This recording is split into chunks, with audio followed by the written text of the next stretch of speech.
हम एक ऐसी दुनिया में रहते हैं जहां टीवी, संगीत और स्मार्टफोन का बोलबाला है। अक्सर आपने बसों, मेट्रो आदि में देखा होगा कि हर कोई हाथ में मोबाइल लेकर बातें करने, व्हाट्सएप करने और म्यूजिक सुनने में व्यस्त होता है। जब हम अकेले होते हैं तो हम अपनी बोरियत को दूर करने के लिए टेक्स्ट या ईमेल का सहारा लेते हैं। लेकिन क्या आप जानते हैं, चुप रहने से हमारा दिमाग अधिक तेज काम करने लगता है, जिससे हम ठीक समय पर सही निर्णय लेने में सक्षम होते हैं। लेकिन आप कितनी बार बैठकर एकांत का आनंद लेते हैं? कुछ देर के लिए मौन और एकांत हमारे शारीरिक और मानसिक स्वास्थ्य के लिए बहुत ही अच्छा होता है। तो चलो बिना देरी किए गौतम बुद्ध के स्टोरी के जरिए हम जानेंगे चुप रहने के फायदे। एक बार की बात है, एक गुरु का एक शिष्य ज़्यादा बोलने की आदत से परेशान था। वह जब भी किसी से मिलता तो मिलने के बाद अपने मित्रों के सामने उस इंसान के बारे में विचार देना शुरू कर देता था।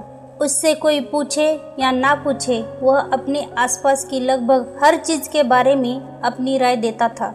आश्रम में रहने वाले लगभग हर छात्र और शिक्षक के बारे में उसके अपनी सकारात्मक और नकारात्मक राय थी, जिससे वह बिना सोचे समझे लोगों के सामने रख देता। जब भी आश्रम में रहने वाला कोई दूसरा छात्र अपनी समस्या लेकर उसके पास आता तो वह उसको पूरी बात सुना देता और उसे सलाह देना शुरू कर देता। वह अक्सर अपने मित्रों से कहता रहता, तुम्हें यह काम ऐसा करना चाहिए था, वह काम ऐसा करना चाहिए था। उसको अपने आसपास के चीज़ों के बारे में जो भी आधा अधूरा ज्ञान था, उन्हें मित्रों के बीच बोल बोल कर अपने ज्ञान का दिखावा करता रहता। उसकी इन्हीं हरकतों की वजह से आश्रम का कोई भी छात्र या शिक्षक उसे गंभीरता से नहीं लेता था। अक्सर उसके साथ पढ़ने वाले छात्र उससे दूर रहने की कोशिश करते थे, क्योंकि वो हर बार उन्हें सलाह देने लगता था। कोई भी उसे अपना मित्र नहीं बनाना चाहता था, सब उसे दूर रहना ही पसंद करते थे। अक्सर आश्रम में रहने वाले कई छात्र उसके पीठ पीछे उसकी इन आदतों की वजह से उसका मजाक बनाते थे। उस लड़के को भी पता था कि उसकी ज़्यादा बोलने की आदत की वजह से कोई भी उसे पसंद नहीं करता। वह भी अपनी इस आदत को बदलना चाहता था, लेकिन वह चाहकर भी हर पल अपनी राय देने की इस आदत को छोड़ नहीं पा रहा था। पर एक दिन वह अपने गुरु के पास गया और अपनी सारी समस्या गुरु को बताई। गुरु ने कहा, बेटा, ज़्यादा इंसान वही बोलता है जिसे लगता है वह सब कुछ जानता है, पर जो इंसान यह बात मानता है कि वह बहुत ही थोड़ा जानता है और ऐसा बहुत कुछ है जो उसे सीखना है, तो वह कभी भी ज़रूरत से ज़्यादा नहीं बोलता है और ना ही बिना मांगे किसी को राय देता है। इसलिए पहले खुद के अंदर का ये अभिमान हटाओ कि तुम्हें सब कुछ पता है। शिष्य ने गुरु के सामने अपना सिर झुका दिया। गुरु ने कहा, तुम्हारे ज़्यादा बोलने की आदत को मैं एक दिन में ही तो खत्म नहीं कर सकता। यह आदत तुम्हें खुद ही अपने अंदर धीरे धीरे कम करनी होगी, लेकिन तुम्हें यह जरूर बता सकता हूँ कि किन मौक़ों पर तुम्हें शांत रहना चाहिए, ताकि तुम खुद को दुखी होने से और किसी बड़ी मुसीबत में पड़ने से बचा सको। शिष्य ने गुरु की बातों से सहमति दिखाते हुए अपना सिर हाँ में हिला दिया। गुरु ने कहा, बेटे, इन 5 मौक़ों पर हर इंसान को अपना मुंह बंद रखना चाहिए। पहली स्थिति, जब तुम्हें लगे कोई तुम्हारे भावनाओं को तुम्हारे शब्दों से नहीं समझ सकता, उस समय तुम्हें चुप रहना चाहिए। अक्सर हम लोगों को अपनी दुख परेशानियां बताना शुरू कर देते हैं।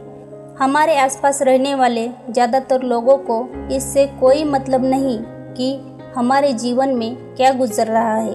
हर इंसान को केवल खुद से मतलब होता है। वह केवल खुद के बारे में बात करना चाहते हैं। वह केवल खुद की तारीफ सुनना चाहता है। उन्हें हमारे जीवन की परेशानियों से कोई मतलब नहीं और ना ही वह सुनना चाहते हैं। हो सकता है 1 या 2 बार वह तुम्हारी दुख भरी कहानी सुन भी ले, लेकिन उसके बाद तुमसे दूर भागना शुरू कर देंगे, क्योंकि कोई भी किसी दुखी और असहाय इंसान के साथ रहना पसंद नहीं करता। इसीलिए कभी भी अपने कुछ करीबी मित्र और परिवार वालों को छोड़कर किसी ऐसे इंसान को अपनी परेशानी ना बताए जो तुम्हारे बातों को समझने के बजाय उनका मजाक बनाए या तुम्हारी मजबूरी का फ़ायदा उठाए। दूसरी स्थिति, जब तुम्हें यह ना पता हो कि किस विशेष मौके पर क्या बोलना है या किसी विशेष घटना के बारे में आधा अधूरा ही ज्ञान है, तो ऐसे मौके पर तुम्हें चुप ही रहना चाहिए। ऐसा इंसान जो आधा अधूरा ज्ञान होने के बाद भी उस विषय में बात करता है, वह अक्सर ही मजाक का पात्र बनता है और कोई भी ऐसे इंसान को कभी गंभीरता से नहीं लेता। अपनी बात प्रभावशाली तरीके से वही इंसान रख सकता है जिसे उस घटना या विषय के बारे में गहराई से जानकारी है। इसलिए कभी भी आधी अधूरी और इधर उधर से मिलने वाली जानकारी के आधार पर लोगों से अपनी बात मनवाने की कोशिश ना करें। हालांकि दोस्तों, प्रभावशाली बातचीत करना और एक ऐसा इंसान बनना जिससे हर कोई बात करना चाहे, जिससे हर कोई सुनना चाहे, यह भी एक कला है जिसे हर इंसान सीख सकता है। आप भी सीख सकते हैं। तीसरी स्थिति, गुरु ने कहा, जब कोई इंसान तुम्हारे सामने किसी तीसरे इंसान की बुराई कर रहा हो, तब ऐसी परिस्थिति में तुम्हें चुप रहना चाहिए।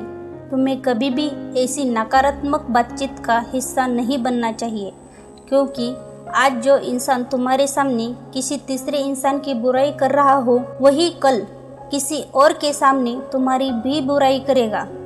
और इस बात की ज़्यादा संभावना है कि तुमने अगर उसके हाँ में हाँ मिलाने के लिए तीसरे इंसान की जो बुराई की है, कल रिश्ते ठीक होने पर वो तीसरे इंसान से कहे कि तुमने उसके बारे में क्या क्या कहा था, तब आपकी क्या इज्जत रह जाएगी, विचार करो।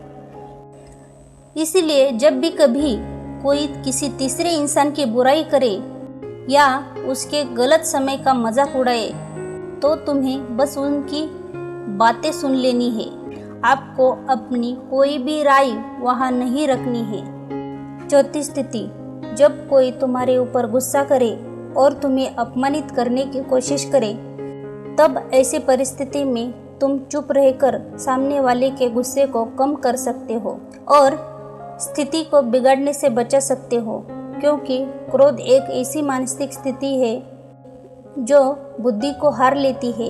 इस स्थिति में मनुष्य सोच विचार कर नहीं बोल पाता, जिस वजह से अभद्र, अपशब्द व कड़वे वचन मुंह से निकलते हैं। जब तुम सामने वाले के क्रोध का जवाब क्रोध से ना देकर उस समय चुप रह जाते हो, तब यह बात उस क्रोध करने वाले इंसान के दिल पर लग जाती है और गुस्सा कम होने पर उसे अपनी गलती पर पछतावा होता है। लेकिन तुम्हारा हर परिस्थिति में चुप रहना भी ठीक नहीं है। अगर कोई गलत कर रहा हो तो तुम्हें उसका जवाब भी देना है। हर बार तुम्हारा मौन रहना सामने वाले की गलत हरकतों व उद्दंडताओं को बढ़ावा देने जैसा होगा। लेकिन कुछ लोग ऐसे होते हैं जिन्हें हमारा चुप रहना उन्हें हमारी कमजोरी प्रतीत होती है। गुस्से के दौरान चुप रहने का यह तरीका केवल परिवार, सगे संबंधी और कुछ निकट मित्रों के लिए सही है, ना कि हर इंसान के लिए। अगर तुम हर जगह चुप रहने लग गए तो इसका गलत फायदा उठाया जा सकता है। पांचवी स्थिति, जब कोई इंसान अपने जीवन की किसी दुख भरी घटना या परेशानी से गुजर रहा हो, तो तुम्हें चुप रहकर सिर्फ उसके बातों को सुनना है। लेकिन ज़्यादातर लोग ऐसे होते हैं कि किसी ने उनके सामने अपनी समस्या सुनाई नहीं कि उन्हें समाधान देना शुरू कर दिया, जबकि कोई इंसान अपना समझकर ही हमसे अपनी परेशानी साझा कर रहा होता है, ना कि वो आपसे किसी सुझाव की उम्मीद से बता रहा होता है। वह बस ये चाहता है हम उसकी पूरी बात ध्यान से सुन ले। जब हम किसी की परेशानी को ध्यान से पूरा सुन लेते हैं तो उस इंसान को एक मानसिक व आत्मिक शांति मिलती है। उसे ऐसा लगता है कि चलो किसी ने तो मेरी बात को समझा, परेशानी के समय में किसी इंसान को सांत्वना देने का सबसे अच्छा तरीका है कि हम बस उस इंसान की पूरी बात को ध्यान से सुन लें। जब हम लोगों की बातों को बिना उन्हें बीच में रोके और बिना किसी सलाह दिए पूरे ध्यान से सुनते हैं तो उनकी नज़रों में हमारे लिए सम्मान और स्नेह का भाव पैदा हो जाता है।